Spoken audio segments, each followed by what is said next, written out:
जय हिंद।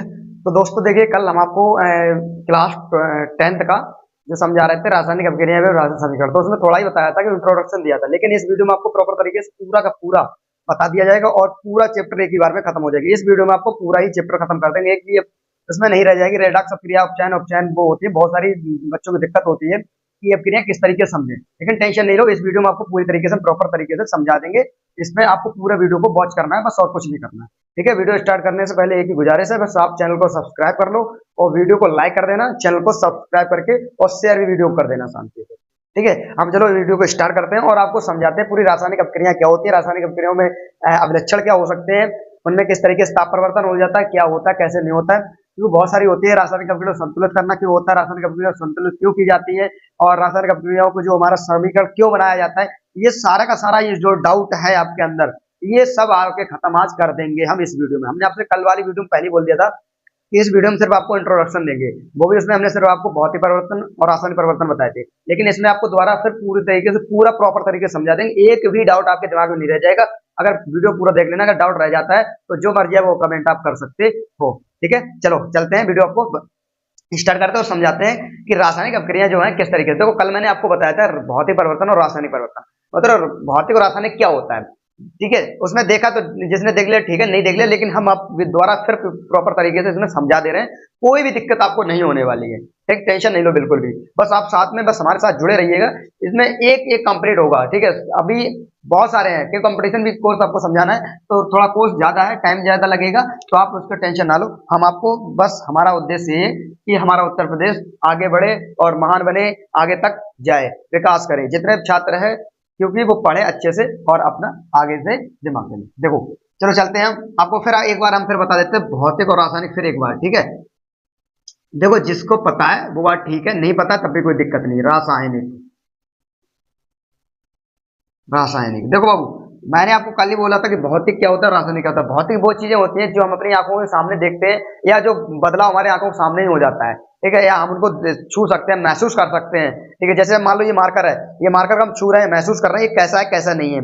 ठीक, तो ये हम बता सकते हैं ये क्या है, ये भौतिक है। ये कैसा है, भौतिक है, इसको हम छू के महसूस कर सकते हैं, ये भौतिक है। समझा कि नहीं? कोई भी अगर आप जैसे ये व्हाइट बोर्ड देख लो, इसको हम छू रहे हैं, टच कर रहे हैं, तो आप ये देख सकते हो ये क्या हमारा, ये हमारा भौतिक है। लेकिन यही चीज मैं कहता हूँ रासायनिक क्या हो सकती है, तो रासायनिक आप बस जैसे बोल सकते हो हमारी इस वातावरण में ऑक्सीजन ऑलरेडी है, नाइट्रोजन भी है, हर गैसें हैं, लेकिन हमें क्या पता चल रही है इसमें कौन सी गैस कहाँ पे है, नहीं पता चल रही, ये किस में चला जाएगा, ये हमारा रासायनिक में चला जाएगा। ठीक है, हम शॉर्ट तरीके से बता दे रहे हैं, शॉर्ट वाली बात है भी नहीं, बस समझ लो, इतना ही बहुत काफी है। तो भौतिक आपको मैंने बता दिया, भौतिक में क्या था कि जैसे हमने ये मार्कर छुआ था, ये कौन सा हुआ, हमारा भौतिक हुआ। ईंट हमने छुई, ये क्या हुआ, भौतिक हुए। व्हाइट बोर्ड छुआ, ये क्या हुआ, भौतिक हुआ। मतलब जो चीज हमें छू के देखकर और महसूस कर सकते हैं, वो सारी चीजें क्या होंगी बाबू, वो हमारी भौतिक होंगी। और इसी में परिवर्तन अगर लगा दी तो जो मान लो कोई लकड़ी, मैंने कल बताया कि अगर कोई पेड़ से लकड़ी काटी, पेड़ था उसको काट के हमने चेयर बना ली, मेज, कुछ भी बना लिया, तो वो क्या हो गया, हमारा परिवर्तन हो गया। कैसा, भौतिक परिवर्तन हुआ। अब यही बात करते हैं रासायनिक परिवर्तन क्या होता है। तो कहोगे सर देखिए रासायनिक परिवर्तन, तो रासायनिक परिवर्तन क्या हो सकता है कि जैसे हमने कोई ऑक्सीजन, जैसे हम मान लेते हैं कि हमने एक कल ही आपको समझाया था, जैसे कार्बन और O2 जब लेते हैं, मतलब O2 क्या हमारी है, ऑक्सीजन, इनको दोनों को बनाते तो क्या बन जाएगा, CO2। अब बताओ अच्छा बाबू, ये CO2 पे पता चली कैसे बनी। अच्छा, CO2 गैस को हमने क्या पकड़ा है, महसूस किया नहीं किया ना, तो ये कार्बन और O2 से मिलकर हमारी क्या बन गई, CO2 बन गई, कार्बन डाइऑक्साइड बन गई। इसको क्या बोलते हैं हम, ये रासायनिक परिवर्तन होता है। ठीक है, तो जितने हमारे केमिकल होते हैं, जितने केमिकल रिएक्शन करते हैं, या जो गैसें हमारी केमिकल रिएक्शन के द्वारा करती हैं, या गैसें रिएक्शन करती हैं, वो सारी की सारी में किसमें चली जाती है, रासायनिक परिवर्तन में चली जाती है। लेकिन जो हम अपनी नंग नाक के सामने या अपनी आंखों के सामने जो परिवर्तन करते हैं, वो परिवर्तन करने के बाद कोई दूसरी नया उत्पाद बना देते हैं। ठीक है, तो वो उत्पाद जो नया बना उसको क्या है, हम भौतिक परिवर्तन करते हैं, लेकिन इसमें हमारा क्या होगा, रासायनिक परिवर्तन होगा। ठीक है, अभी आपको हम इसमें बताएंगे, आप करना और उत्पाद सब चीज बता देंगे, टेंशन ना लो, पूरी पूरी वीडियो देखना, एक भी डाउट नहीं रहने वाला, टेंशन मतलब बिल्कुल भी हमारे साथ रहकर। ठीक है, चलो आगे बताते हैं आपको। तो देखो, रासायनिक को भौतिक समझ गए होंगे। अब आपको बाबू हम समझाते हैं कि हमारा जो अपक्रियाएं होती है, क्योंकि हमारा पहला ही चैप्टर जो चलता है अपक्रिया चलता है, इसमें आपको हाई स्कूल का प्रॉपर, जब तक 2026 में आपका पेपर आएगा ना, बोर्ड एग्जाम, मैं गारंटी लिख के देता हूँ आपको, एक भी डाउट नहीं छोड़ूंगा, पूरी की पूरी किताब जो है रटा के छोड़ूंगा, पूरी रट जाएगी और अच्छी तरीके से आपकी परसेंटेज बनेगी। टेंशन मतलब बस पूरी आप इसके साथ जुड़े रहिए हमारे चैनल के साथ, क्योंकि चैनल में आपको बहुत आगे तक पहुंचाने का काम करेगा और ये आगे पहुंचा रहा है। समझा कि नहीं आगे बाबू, टेंशन ना लो, बस जुड़े रहो। देखो अब चलते हैं हम, जो हमारी अपक्रियाएं हैं, जो रासायनिक अपक्रियाएं हैं, इन अपक्रियाओं के अभिलक्षण क्या हो सकते हैं, अपक्रियाएं। अब क्रियाओं के लक्षण, अभिलक्षण क्या हो सकते हैं? अभिलक्षण,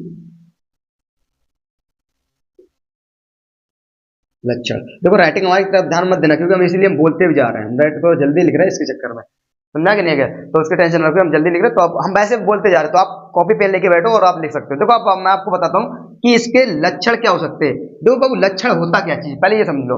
देखो हर इंसान के, हर व्यक्ति के, हर किसी न किसी के लक्षण जरूर होते हैं। जैसे पेड़ पौधे की बात कर दी है या इंसान की बात कर दी है, जैसे आपने देखा कोई पागल होता है तो पागल लक्षण दूर दिखाई दे जाते हैं, ये पागल दिख रहा है।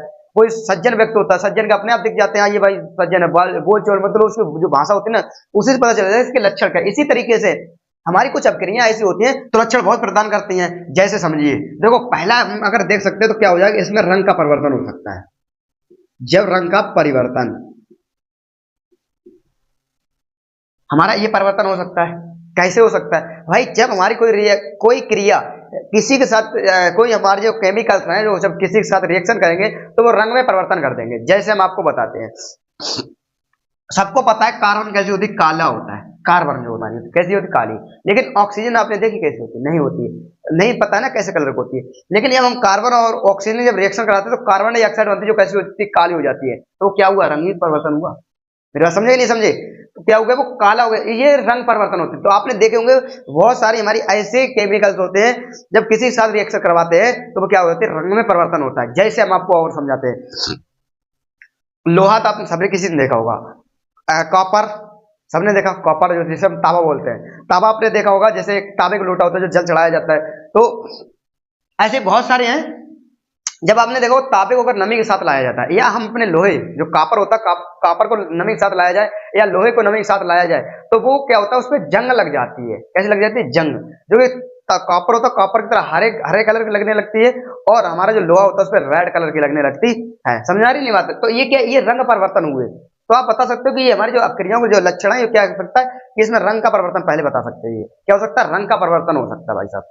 समझा गया नहीं गया? चलो आगे बढ़ते हैं। अब रंग का परिवर्तन हुआ तो हुआ, दूसरा हमारा परिवर्तन और हो सकता है जिसका नाम है अवस्था में परिवर्तन।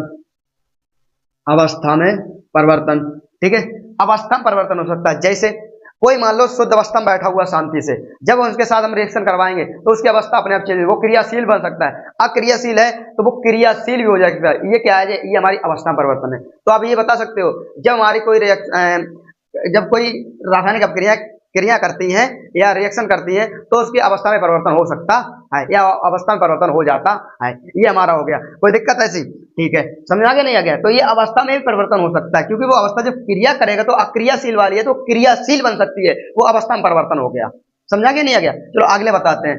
तीसरा हमारा क्या हो सकता है? तीसरा हमारा बाबू हो सकता है ताप में परिवर्तन। ताप, ताप में परिवर्तन हो सकता है। ताप में परिवर्तन कैसे? देखिए ताप परिवर्तन कैसे होता है, जैसे मान लो आप, हम लकड़ी लेते हैं, लकड़ी को हम जलाते हैं, जलाने के बाद वो कैसी होती है, हीट पकड़ती है। जब हीट पकड़ती है तो क्या हुई, वो वही ताप में परिवर्तन हुआ। कुछ हमारी ऐसी होती हैं जिनके साथ जब रिएक्शन करवाते हैं तो वो उनका ताप मतलब कि गर्माहट बन सकती है, या उनका अगर गर्म है तो वो ठंडी हो सकती है। तो ये ताप में परिवर्तन हो सकता है। तो कह सकते हैं जब हमारी कोई रासायनिक अपक्रिया क्रिया करती है तो उसमें ताप में परिवर्तन हो जाता है। समझ आ गया नहीं आ गया? तो इस तरीके से क्या हो सकता है, इसमें ताप में भी परिवर्तन हो सकता है। मेरी बात समझ आ रही नहीं आ रही है? तो ये क्या हो गया कि ताप में भी परिवर्तन इनका हो सकता है, और ताप में परिवर्तन होने के साथ साथ इसमें और भी हो सकता है कि ताप तो परिवर्तन हो ही गया। जैसे मैंने आपको समझा दिया, जब किसी लकड़ी को हमने जलाया तो वो क्या हो गया, ताप।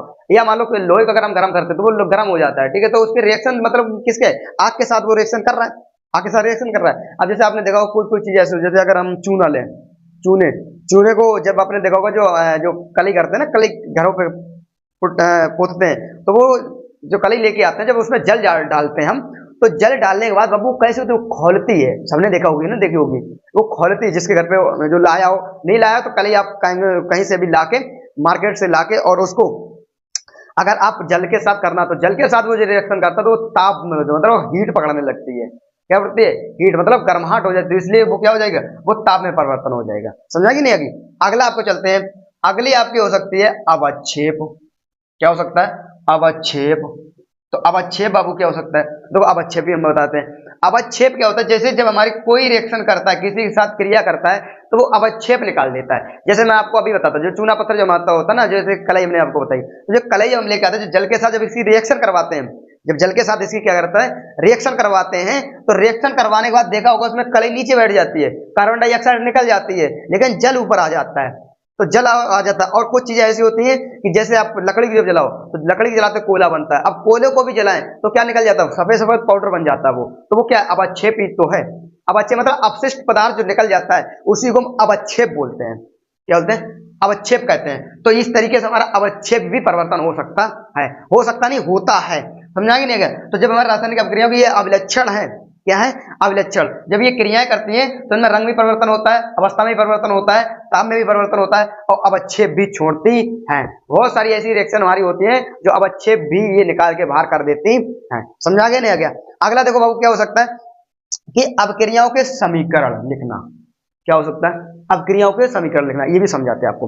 देखो समीकरण बाबू क्या होता है, देखो हम केमिस्ट्री की भाषा में इसको समीकरण बोलते हैं, इंग्लिश भाषा में इसे फार्मूला बोलते हैं और हिंदी की भाषा में से हम सूत्र बोलते हैं। तो बाबू टेंशन नहीं लो, ये सारी की सारी चीजें एक ही होती हैं, चाहे आप समीकरण लिख दो, चाहे आप सूत्र लिख दो, चाहे आप फार्मूला लिख दो, बात वही होती है। आप टेंशन, अब जैसे मान लो हमने अभी आपको ही बताया था कि O2 ले ले, O2 प्लस C मतलब कार्बन बराबर क्या बन जाएगा, CO2, या हम आगे पीछे कर देते हैं, ठीक है, हमने आगे पीछे कर दिया, कोई बात नहीं, आगे पीछे अब भी कर लो, C प्लस O2 क्या हो गया, ये CO2, ये क्या हो गया, ये पूरा हमारा, ये जो पूरा हमने बना के ये लिखा, ये पूरा जो बना के लिखा, ये क्या है, ये हमारा ये समीकरण है, यही तुम्हारा, इसी को हम समीकरण कहते हैं। तो ये हो गया रासायनिक अभिक्रियाओं के समीकरण लिखना। तो ये रासायनिक अभिक्रियाओं का समीकरण लिख लिया। अब जैसे मान लो हम Mg का है, क्या है, Mg ले लेते हैं, मैग्नीशियम प्लस HCl ले लेते हैं, तो MgCl हो जाएगा, मैग्नीशियम क्लोराइड हो जाएगा, MgCl और प्लस H बाहर मतलब ऑक्सीजन बाहर निकल, वो सॉरी हाइड्रोजन गैस बाहर निकल, तो MgCl ये क्या होगा, ये हमारा पूरा जो हमने बना के यहाँ पर लिखा, ये हमारा क्या, ये हमारा, यही तो हमारा समीकरण है, ये क्या है, यही तुम्हारा समीकरण है, इसी को तो हम समीकरण कहते हैं। तो ये मैग्नीशियम प्लस हाइड्रोक्लोरिक अम्ल को साथ जब रिएक्शन कराया तो क्या बन गया, मैग्नीशियम क्लोराइड बन गया और हाइड्रोजन गैस मुक्त हो गई। तो ये मुक्त हो गई, ये अवक्षेप इस तरीके यहाँ पर देख सकते हो, मैंने भी बताया अवक्षेप निकलना, तो ये अवक्षेप ही तरीके हो गया, ये बाहर निकल गया, तो ये क्या हो गया, अवक्षेप हो गया। और यहाँ पर जो हमने पूरी रिएक्शन करा के लिख दी, ये हम कहते हैं इसको समीकरण, क्या कहते हैं, इसी को तो समीकरण कहते हैं। कोई दिक्कत किसी प्रकार की, कोई दिक्कत नहीं। अब देखो अभिक्रियाओं को, अब हमने आपको यहाँ पर एक चीज समझा दी कि रासायनिक अभिक्रियाओं के समीकरण लिखना, समीकरण तो लिख दिए, लेकिन आपने वहां पर और हेडिंग पढ़ोगे कि रासायनिक अभिक्रियाओं का समीकरण जो है उनको संतुलित करना। तो संतुलित करने का मतलब क्या होता है बाबू, वो चीज भी हम समझाते हैं, ठीक है। बहुत सारे बच्चों की डाउट रहता है कि हम रासायनिक अभिक्रियाओं को सर संतुलित ही नहीं कर पाते हैं, तो लेकिन टेंशन ना लो, इस वीडियो में आप समझ लो, अगली नेक्स्ट वीडियो जो हम आपको बताएंगे, या कोई ऐसे कमेंट कर देना जिसको नहीं समझ में आता है तो हम आप कमेंट कर देना, हम उस वीडियो में आपको पूरा का पूरा रासायनिक अभिक्रिया जो है या समीकरण जो भी है वो संतुलित करना ही समझा देंगे अच्छी तरीके से, एक भी डाउट नहीं रहने वाला, ठीक है। अगर नहीं समझ में आता तो कमेंट कर देना, आप लोग कमेंट हमेशा ओपन हमारा रहता है, जैसा मर्जी है, जिस टॉपिक में मर्जी है, ऑल सब्जेक्ट का जहां से आपको मर्जी है वहां से आप टॉपिक का करना, math, chemistry, physics, biology, English, grammar, कहीं से भी अगर आपको डाउट होता है तुरंत आप कमेंट करो, उसके बारे में हम आपके लिए इसीलिए खड़े हैं यहाँ पर है कि हम आपको अच्छे से अच्छी शिक्षा प्रदान करा सकें, ठीक है। टेंशन बिल्कुल नहीं ना, बस आपको टाइप करने में कोई दिक्कत नहीं लगती है, ना टाइम लगता है, एकदम टाइप करो, ये चीज समझ में नहीं आई हम आपको उसके ऊपर वीडियो बना के पूरी की पूरी दे देंगे। बस बात एक ही है कि हमारा एक ही शर्त है कि आप लोग हमारे चैनल को सब्सक्राइब कर लो बस, तो बाद में वीडियो को लाइक कर देना जब पसंद आए, तो मतलब अच्छी लग जाए, आपको लगे कि हाँ हमें कुछ समझने को मिला है या हमने इसमें कुछ समझा, तो आप बस एक लाइक दे देना, इसमें हमारा हौसला बढ़ेगा और हम आपको अच्छे से अच्छी शिक्षा प्रदान करा सकते हैं। चलिए बेटा आगे चलते हैं। तो ये हमारा क्या हो गया, ये मैग्नीशियम और ये हमने क्या किया इसका, तो ये क्या बन गया हमारा, ये समीकरण बन गया। अब इसको समीकरण को मतलब संतुलित करना, तो संतुलित का मतलब बाबू होता है कि हम दोनों बैलेंसियों को बराबर करना है। मतलब देखो हमारे इधर ये दो तत्व रखे हुए थे, हमने इधर तत्व बना लिए, ये जो बनाए हैं इनको दोनों को संतुलित करना। संतुलित मतलब बराबर, संतुलित मतलब क्या होता है, बराबर। जैसे आपने तकरीर देखी, पहले के जो तकरीर चलती है तराजू ऐसे पकड़ने वाली, तो दो पड़ले हुआ करते, एक इधर एक इधर, तो उसमें दोनों इधर एक में बाट रखा जाता था, एक में सौदा तौली जाती थी, तो दोनों को बराबर किया जाता था कि भाई कम ज्यादा किसी में ना जाए, क्या ना जाए, कम ज्यादा ना जाए, इसलिए क्या कर जाता है, ये संतुलित किया जाता है, उसी को तो हम संतुलित बोलते हैं। इसी तरीके से हमारी अभिक्रियाएं होती हैं, मतलब ये अभिक्रियाओं को संतुलित किया जाता है कि तत्व जो हमारे हैं कम ज्यादा ना हो। अब देखो अगली हेडिंग और आ सकती है कि रासायनिक अभिक्रियाओं को संतुलित क्यों करना आवश्यक है, क्यों महत्व है, ये भी आपका हो सकता है, ये हेडिंग आपकी है, उसमें देखना किताब खोल के। तो देखो ये भी हम बता देते हैं कि रासायनिक अभिक्रियाओं को संतुलित करना क्यों आवश्यक है। बाबू अच्छा एक चीज बताइए, अगर आपके पास दो पड़ले हैं, आप कोई सौदा तौल रहे हो, अगर आपकी सौदा कहीं ज्यादा चलेगी, अगर संतुलित नहीं करोगे, संतुलित नहीं किया, जिसमें आप जिसमें तौल रहे हो वो नीचे रह गया, बाट वाला ऊपर हो गया, तो सौदा ज्यादा चलेगी तो आपको घाटा हो जाएगा, क्या हुआ, घाटा हो गया, लॉस हो गया। इसीलिए इसको क्या करना, बराबर संतुलित करना बहुत आवश्यक होता है। अगर मान लो हम केमिकल का अगर संतुलित नहीं करेंगे, पता चले ये हमने असंतुलित कर दिया, संतुलित नहीं किया, कहीं किसी के साथ इसने रिएक्शन कर दी, रिएक्शन करी तो विस्फोट हो सकता है और हमें खतरा भी हो सकता है। जैसे आपने देखा होगा पटाखे जो चलते हैं ना, उसमें गंधक पोटास भरी होती है, तो गंधक पोटास जैसे उसको रगड़ा जाता है, किसी उसे हीट मिलती है, तैसे वो कैसा बम फूटता है। तो ऐसे ही ये क्या है, ये हमारे के लिए मतलब हानिकारक हो सकता है कि नहीं हो सकता है। अगर हम संतुलित नहीं करेंगे रासायनिक अभिक्रिया को तो विस्फोट भी हो सकता है और हमारे बॉडी के लिए या हमारे लिए हानिकारक भी हो सकता है। इसलिए हमें ये रासायनिक अभिक्रियाओं को, रासायनिक समीकरणों को संतुलित करना इसलिए आवश्यक है। इसलिए हम ये रासायनिक समीकरण होते हैं संतुलित करते हैं। ये चीज हम आपको संतुलित करना कमेंट कर देना, हम संतुलित करना दूसरी वीडियो बना देंगे और उसमें पूरा का पूरा समझा देंगे, कोई टेंशन नहीं होगी। समझा के नहीं आ गया, आगे बढ़े, चलो ठीक है आगे बढ़ते हैं। तो ये क्या हो गया, संतुलित करना हो गया, ठीक है। इतनी चीज समझ में आ गई नहीं आ गई। अब देखो आगे क्या हो सकता है हमारी, कि संतुलित करना भी समझा दिया, लेकिन यहाँ पर और भी आपके आ सकते हैं। जैसे क्या आ सकता है, आपका आ सकता है, आ सकता नहीं है आपके चैप्टर में, पहले ही आप हाई स्कूल वाले बच्चे पहले चैप्टर अपने विज्ञान का खोले, उसमें आपको मिलेगा, उसी में हेडिंग होगी उपचयन और अपचयन। देखो इसमें तो बहुत ही बड़ा डाउट रहता है, इसमें बच्चों को बहुत बड़ा डाउट रहता है कि सर उपचयन और अपचयन होता तो होता क्या, यही समझ में आता है जिंदगी भर। लेकिन टेंशन ना लो, हम किस बात के लिए, ऐसा सरल कर देंगे उसके ऐसे में तैसी। समझ में आ गया नहीं आ गया, क्योंकि लड़कों के लिए ना, जब लड़के, जब पढ़ने वाले छात्र होते हैं, लड़के और लड़के जो पढ़ने वाले छात्र होता है उसके लिए असंभव तो कुछ है ही नहीं। समझा के नहीं आ गया, कुछ भी असंभव नहीं है, सब संभव ही संभव है। चलो आगे बढ़ते हैं। देखो अब हमने क्या बताया, उपचयन और अपचयन। देखो सबसे पहले बताते हैं उपचयन। बाबू ये उपचयन होता क्या है और अपचयन, एक चीज बोलेंगे बस, एक ही चीज में अगर दोनों समझ में आया तो बात करना। और तीसरी रेडॉक्स अभिक्रिया, वो भी एक ही बार में समझ में आई, टेंशन ना लो। देखो कैसे समझाता हूं, देखो हमने यहां पर किया, जो आपका अपचयन होगा, उपचयन, इसमें ऑक्सीजन को ग्रहण करेगा। क्या करेगा, ग्रहण। तो आपको याद रखना उपचयन में कि वे रासायनिक अभिक्रियाएं जो ऑक्सीजन को ग्रहण करती हैं और हाइड्रोजन को मुक्त करती है, मतलब निकाल देती है। जैसे यहाँ पर देखो ये निकाल रहा है, तो वो अभिक्रियाएं जो ऑक्सीजन को ग्रहण करती हैं और हाइड्रोजन को मुक्त करती हैं, उपचयन अभिक्रियाएं कहलाती हैं। कौन सी कहलाती हैं, उपचयन अभिक्रियाएं कहलाती हैं। कोई दिक्कत किसी को, दोबारा फिर बता देते हैं कि वे अभिक्रियाएं जो हाइड्रोजन को मुक्त करती हैं और ऑक्सीजन को ग्रहण करती हैं, ये ऑक्सीजन को ग्रहण करती हैं और हाइड्रोजन को मुक्त करती है, बात वही है। समझा कि नहीं, आगे बोल दो या पीछे बोल दो। जो ऑक्सीजन को ग्रहण करेंगी और हाइड्रोजन को मुक्त करेंगे, मतलब बाहर निकालेंगे, उसे क्या कहते हैं, उपचयन कहेंगे। इसका बाबू उल्टा कर दो अपचयन में।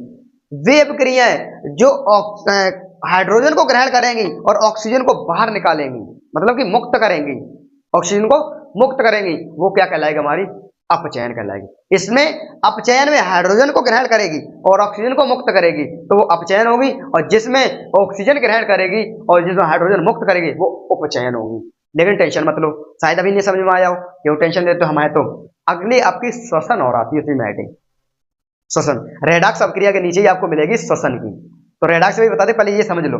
देखो जब श्वसन करते हैं, श्वसन मतलब सांस लेना, जब मनुष्य सांस लेता है तो क्या लेता है, ऑक्सीजन। ऑक्सीजन लिए क्या हुआ, उपचयन, मुक्त कर कार्बन डाइऑक्साइड। तो ये उपचयन अपचयन दोनों करता है, दोनों ही करता है। कौन, मनुष्य। जो श्वसन करता है, ऑक्सीजन ग्रहण किया, उपचयन, निकाल दिया, अपचयन, यही तो है। आप समझाया कि नहीं आ गया, दोनों चीज करती, श्वसन भी कंप्लीट कर दी और उपचयन अपचयन। अगली श्वसन हमने पहले बता दी, लेकिन रेडॉक्स अभिक्रिया आपको पहले मिलेगी। रेडॉक्स अभिक्रिया क्या है, रेडॉक्स अभिक्रिया आपकी उपचयन और अपचयन को ही हम जो दोनों करता है उसी को हम रेडॉक्स अभिक्रिया कहते हैं। जिसमें अपचयन और अपचयन दोनों होते हैं उसी को तो रेडॉक्स अभिक्रिया कहते हैं। समझा के नहीं आ गया, तो इसमें आप बना भी सकते हो, जिसमें हमारा क्या होगा कि देखो यहाँ पर हाइड्रोजन ये क्या करते हैं, ये हाइड्रोजन यहाँ पर मुक्त कर दिया, हाइड्रोजन क्या कर दिया, इसने मुक्त कर दिया, तो हाइड्रोजन मुक्त कर दिया, उपचयन हो गया, और हाइड्रोजन को ले लिया, अपचयन कर दिया। मेरी बात समझ में कि नहीं आई। आप अपनी किताब खोल को देख लो, उसमें आपको रेडॉक्स अभिक्रिया जहां लिखी हुई वहीं पे आपको इसी तरीके से लिखी हुई मिलेगी और वहां पे आप समझ सकते हो। पहले बात बता हमने दी है, बस आपको सिर्फ वहां पे देख के एक बार देख लेना है, आपको समझ में आ जाएगी। तो उपचयन और अपचयन कोई दिक्कत, किसी प्रकार की कोई दिक्कत नहीं। आगे बढ़े, चलो ठीक है। तो श्वसन बता दिया, श्वसन में जो इंसान लेता ग्रहण करा, उपचयन छोड़ दिया, अपचयन, उसी अपचयन और अपचयन दोनों जो होते हैं उसी को हम रेडॉक्स अभिक्रिया कहते हैं। कोई दिक्कत। लास्ट हेडिंग आपकी पड़ी हुई है जिसका नाम है विकृत गंधता। विकृत गंधता, विकृत गंधता देखो पड़ी हुई लास्ट में देख लीजिए। तो विकृत गंधता क्या होती है, ये भी बहुत डाउट रहते हैं, तो लेकिन टेंशन ना लो, जब तक हमें तो काफी टेंशन नहीं। देखो विकृत गंधता होती है बाबू, जो खाद्य पदार्थ तेल या वसा मतलब फैट, इंग्लिश में क्या बोलते हैं, फैट बोलते हैं उसको, वसा को चर्बी भाई, तो तेल या फैट के साथ जब उसको हम पका दें, अपनी भाषा में बता रहे हैं आज जो आप समझ सकते हो, उसका स्वाद चेंज हो जाए, चेंज हो जाता है, तो वही विकृत गंधता कहलाती है। जैसे मान लो आलू जो होता है, आलू आप कच्चा खाओगे कैसा लगेगा पता नहीं, लेकिन भाई जब सब्जी हमारी बन जाती है, आलू की जब सब्जी बनाते हैं तो कितना मस्त सब्जी लगती है, तो वही क्या विकृत गंधता हो गई। तो जितने भी खाद्य पदार्थ हैं, जैसे हमने अमरूद लिया, अमरूद को हमने नमक के साथ खाया, कैसा लगा, स्वाद चेंज हुआ, तो स्वाद चेंज हुआ मतलब खाद्य पदार्थों का जब स्वाद चेंज हुआ तो भाई विकृत गंधता कहलाता है। कोई दिक्कत नहीं। लेकिन फिर एक बार हम आपको बता देते हैं कि जो खाद्य पदार्थ तेल या फैट वसा के साथ इनका जिसका स्वाद चेंज हो जाता है, स्वाद बदल जाता है, तो उसको क्या कहते हैं, विकृत गंधता कहते हैं। एक बार हम रिवीजन टाइप पे समझा देते हैं। देखो अपक्रियाओं के अवलक्षण में बता दिए, रासायनिक भौतिक बता दिए। रासायनिक भौतिक क्या होता है, रासायनिक वो होते हैं जो हमारी अपनी आंखों से नहीं देख सकते हैं और परिवर्तन हो जाते हैं, उसे रासायनिक परिवर्तन कहते हैं। और जो हम अपनी आंखों से देखकर जो हमारे सामने परिवर्तन हो रहा है वो भौतिक परिवर्तन होता है। अब लक्षण देखो, सबसे पहला रंग परिवर्तन, जब हमारी रासायनिक अपक्रिया किसी के साथ क्रिया करती है तो वो रंग में परिवर्तन करती है। अवस्था परिवर्तन, जब वो रासायनिक अपक्रिया किसी के साथ क्रिया करती है तो उनकी अवस्था चेंज हो जाती है, अवस्था परिवर्तन हो जाते हैं। उसके बाद ताप में परिवर्तन हो जाता है, क्योंकि जो हमारी हीट नहीं पकड़े होती है तो वो हीट पकड़ लेती है। समझा, जैसे हमने चूना बताया, चूना जब हम जो हमारा कलाई आती है उसको जब जल के साथ डालते हैं तो क्या होता है, खौलने लगता है, मतलब खौलती है, तो क्या होता है, ताप में परिवर्तन, बहुत हीट पकड़ जाती है तो ताप में परिवर्तन होता है। अगला अवक्षेप, हमारी कुछ रासायनिक ऐसी क्रिया ऐसी होती है जो अवक्षेप छोड़ देती है, जैसे मैंने आपको बता दिया था, समझा क्या नहीं क्या। जैसे अगर लोहे में जो जंग लग जाती है तो जंग को जब छुटाओ, जो काई जो छुटती है ना, परत जो छुट जाती है, वो अवक्षेपी हो जाता है, समझा क्या नहीं है।